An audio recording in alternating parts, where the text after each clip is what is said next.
स्वागत है आपका YouTube चैनल टेस्ट स्टडी पीके में। तो मैं फिर आप लोगों के लिए लेकर सोशल साइंस का ऑब्जेक्टिव प्रश्न 1 नंबर वाले लेकर हाजिर हूँ। तो समय को नहीं बर्बाद करते हैं, चलिए देखते हैं। पहला क्वेश्चन आज का, भारत की पहली मानव विकास रिपोर्ट किसने तैयार किया? बोल रहा है भारत का पहला मानव विकास रिपोर्ट कौन तैयार किया था? पहला ऑप्शन योजना आयोग, राष्ट्रीय विकास परिषद, विश्व बैंक या संयुक्त राष्ट्र विकास परिषद। तो बताइए कौन किया? ठीक है, तो कौन किया?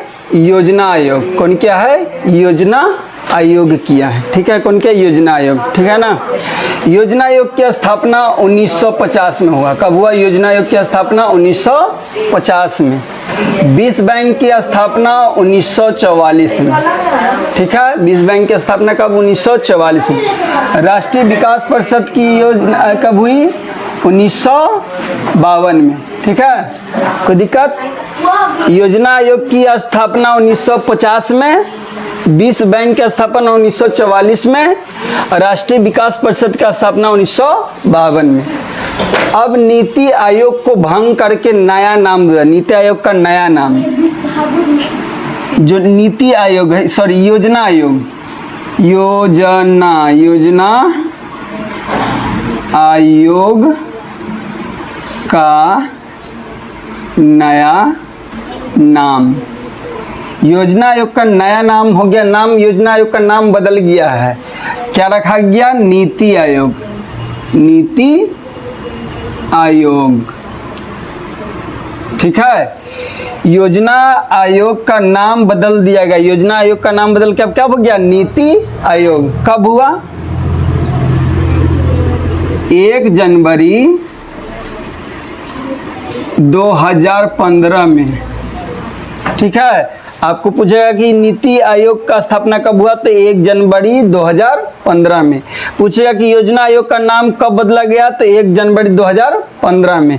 पूछेगा योजना आयोग का नया नाम क्या है? तो नीति आयोग। कोई दिक्कत नहीं। द्वितीय क्षेत्र को खाली स्थान नाम से भी जाना जाता है। बोला द्वितीय क्षेत्र को और किस नाम से हम लोग जानते हैं? द्वितीय क्षेत्र को कृषि क्षेत्र, औद्योगिक क्षेत्र या सेवा क्षेत्र। तो क्या कहते हैं? औद्योगिक क्षेत्र। द्वितीय क्षेत्र को किस क्षेत्र से भी जानते हैं? औद्योगिक क्षेत्र से भी जानते हैं। ठीक है, आगे बढ़ते हैं। लोकतांत्रिक विकेंद्रीकरण का सुझाव निम्न में से किसने दिया? क्वेश्चन है कि लोकतांत्रिक विकेंद्रीकरण का सुझाव, सलाह, सुझाव मतलब सलाह कौन दिया था? तो बलवंत राय मेहता समिति, तेंदुलकर समिति, नरसिम्हा समिति या चेलैया समिति। तो कौन दिया था? बलवंत राय मेहता समिति। लोकतंत्र विकेंद्रीकरण का सलाह कौन दिया? बलवंत राय मेहता समिति। लोकतंत्र विकेंद्रीकरण का मतलब है कि जो सत्ता है, सत्ता को बांट देना। सत्ता को कैसे करना? बांट देना।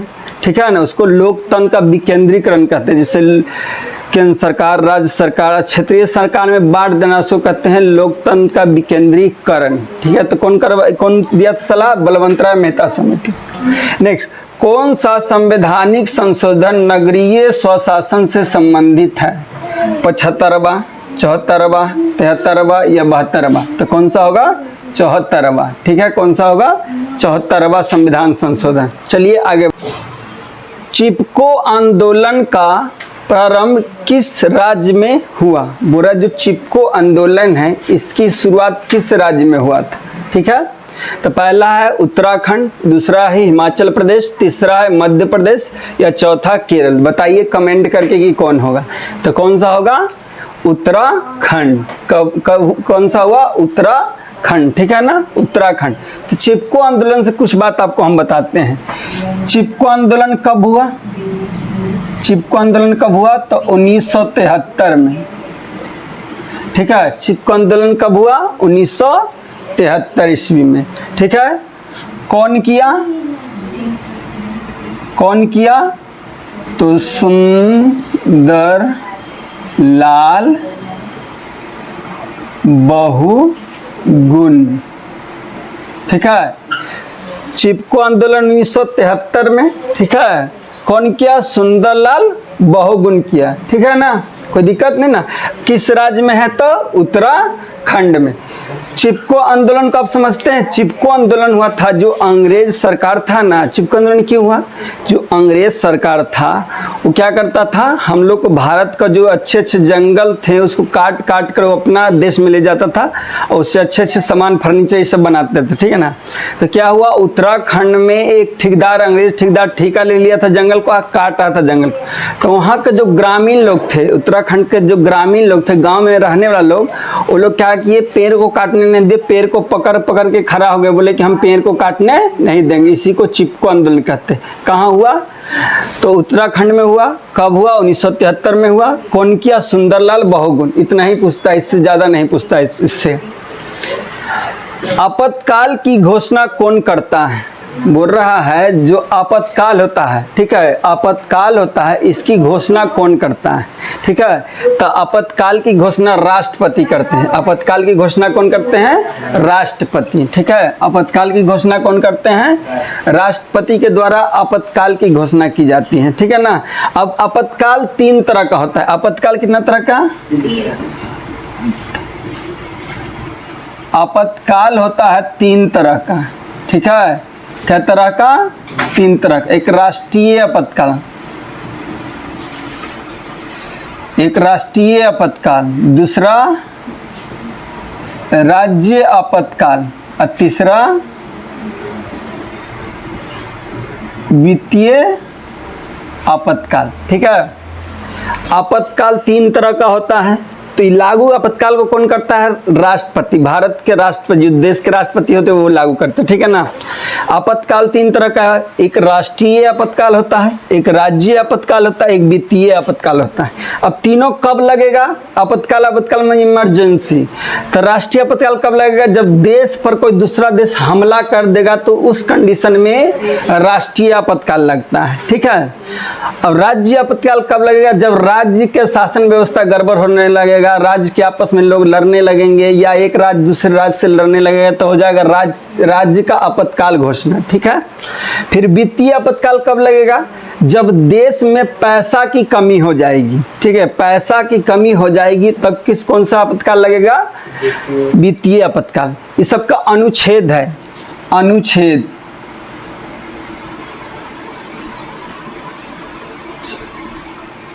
अनुच्छेद तो राष्ट्रीय आपातकाल का अनुच्छेद है 352, ठीक है। राष्ट्रीय आपातकाल किस अनुच्छेद से लगता है? 352 अनुच्छेद से, ठीक है। राज्य आपातकाल लगता है 356 अनुच्छेद से। राज्य में आपातकाल लगता है 356 अनुच्छेद से। अब वित्तीय आपातकाल लगता है 360 अनुच्छेद से, ठीक है ना। तो दिक्कत, राष्ट्रीय आपातकाल लगाना है तो उसके लिए अनुच्छेद कितना? 352। राज्य में आपातकाल लगाना है तो 356 अनुच्छेद।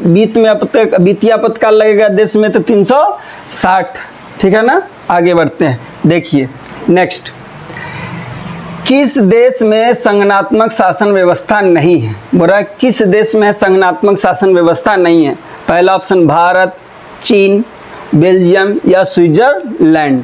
बताइए किस देश में संगठनात्मक शासन व्यवस्था नहीं है? तो पहले जानते हैं संगठनात्मक शासन व्यवस्था। तो संगठनात्मक शासन व्यवस्था उस व्यवस्था को कहते हैं जिसमें सबसे पावर, सबसे ज्यादा शक्ति किसके पास रहेगा? केंद्र सरकार के पास, उसके बाद राज्य सरकार के पास, उसके बाद क्षेत्रीय सरकार के बाद। इसी को कहेंगे संगठनात्मक शासन व्यवस्था। यानी जो देश की शक्ति होगा, जो शासन का पावर होगा, सबसे ज्यादा केंद्र सरकार को, उसके बाद राज्य सरकार को, उसके बाद क्षेत्रीय सरकार को, उसको क्या कहते हैं? संगठनात्मक शासन व्यवस्था, ठीक है। तो चीन में संगठनात्मक शासन व्यवस्था नहीं है, ठीक है ना। आगे, भारत का सबसे पुराना राजनीतिक दल कौन सा है? बोल रहा है कि भारत का सबसे पुराना राजनीतिक दल कौन है? सबसे पुराना राजनीतिक दल कौन है भारत का? तो बताइए कौन है सबसे पुराना राजनीतिक? जनता दल, भारतीय जनता दल पार्टी, भारतीय राष्ट्रीय कांग्रेस, ये राष्ट्रवादी कांग्रेस पार्टी, ठीक है। तो बताइए कौन होगा? भारतीय राष्ट्रीय कांग्रेस। क्या होगा? भारतीय राष्ट्रीय कांग्रेस, ठीक है। तो सबसे पुराना कौन है? भारतीय राष्ट्रीय कांग्रेस। तो कांग्रेस से कुछ बात आपको बताते हैं, कांग्रेस से कुछ बात देखिए। कांग्रेस, कांग्रेस से बात, इसकी स्थापना स्थापना हुआ 1885 में। पूछता है कि कांग्रेस की स्थापना कब हुई, तो 1885 में। ठीक है। चुनाव चिन्ह क्या है, चिन्ह क्या है, पंजा छाप। ठीक है, पंजा छाप। कांग्रेस का चुनाव चिन्ह क्या है, पंजा छाप। स्थापना कब हुआ, 1885 में। चुनाव चिन्ह क्या है, पंजा छाप। कोई दिक्कत? इसको कौन स्थापना किए, यानी कांग्रेस का स्थापना कौन किए, तो ए ओ होम्स। ठीक है, कौन किए, कांग्रेस की स्थापना कौन किए, ए ओ होम्स। ठीक है। इसका प्रथम अध्यक्ष, प्रथम अध्यक्ष, प्रथम अध्यक्ष कौन थे, WC बनर्जी। ठीक है, कौन थे, WC बनर्जी। तो कांग्रेस से इतना ही पूछेगा। कांग्रेस की स्थापना कब हुई, 1885 में। इसका चुनाव चिन्ह क्या है, तो पंजा छाप। कौन किया था इसको स्थापना, तो ए.ओ. होम्स। प्रथम इसका अध्यक्ष कौन थे, तो WC बनर्जी। इससे बाहर कांग्रेस से कुछ भी नहीं पूछेगा। निम्न में से किस देश में प्रत्यक्ष लोकतंत्र पाया जाता है, बोला कौन सा देश है जहां प्रत्यक्ष लोकतंत्र पाया जाता है। प्रत्यक्ष लोकतंत्र का मतलब होता है कि शासन में जनता डायरेक्ट भाग लेगा। शासन कुछ बनेगा या नियम कुछ देश के लिए बनेगा तो उसमें जनता डायरेक्ट भाग लेगा, यानी जनता उसमें डायरेक्ट भाग लेता, इन्वॉल्व होगा, तो उसको प्रत्यक्ष लोकतंत्र कहते हैं।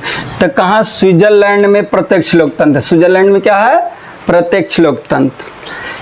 किस गुण के कारण लोकतंत्र को अन्य शासन प्रणालियों से बेहतर माना जाता है, बोला किस गुण के कारण हम लोकतंत्र को अच्छा मानते हैं। तो पहला है समानता और स्वतंत्रता का पोषण, जनमत, मतभेद और समंजन, या इनमें से कोई नहीं, सॉरी इनमें से सभी। तो क्या होगा, इनमें से सभी। कोई दिक्कत? नेक्स्ट क्वेश्चन, उत्तर मध्य रेलवे का मुख्यालय निम्न में से कौन है, बोला है उत्तर मध्य रेलवे का मुख्यालय इनमें से कौन सा है। तो चलिए बताइए कि इनमें से कौन सा उत्तर मध्य रेलवे का मुख्यालय, तो कौन है, इलाहाबाद। ठीक है, कौन सा है, इलाहाबाद। तो रेलवे से कुछ प्रश्न पूछता है, जिससे पूछा रेलवे का जॉन कितना है, रेलवे का जॉन कितना, तो जॉन की संख्या कितना है, 18। ठीक है, रेलवे के जॉन की संख्या कितना है, 18। ठीक है, तो आज के लिए प्रश्न को यहीं तक समाप्त कर देते हैं। ईश्वर कि आपको अच्छा लगा तो कमेंट करके बताइएगा कि कैसा वीडियो चाहिए। ज़्यादा समझा है तो इसे समझाना चाहिए कि और शॉर्ट में जल्दी जल्दी निकलना चाहिए प्रश्न को। ठीक है, तो आप कमेंट करके बताइएगा कि जो प्रश्न में हम और जानकारी देते हैं वो दे, कि डायरेक्ट खाली प्रश्न का आंसर बता के चलते जाए। ठीक है, तो एश्योर कि आपको वीडियो अच्छा लगा होगा तो एक लाइक कर दीजिए, दोस्तों के बीच में शेयर कर दीजिए, और नए हैं तो चैनल को सब्सक्राइब कर दीजिए। जय हिंद, जय भारत।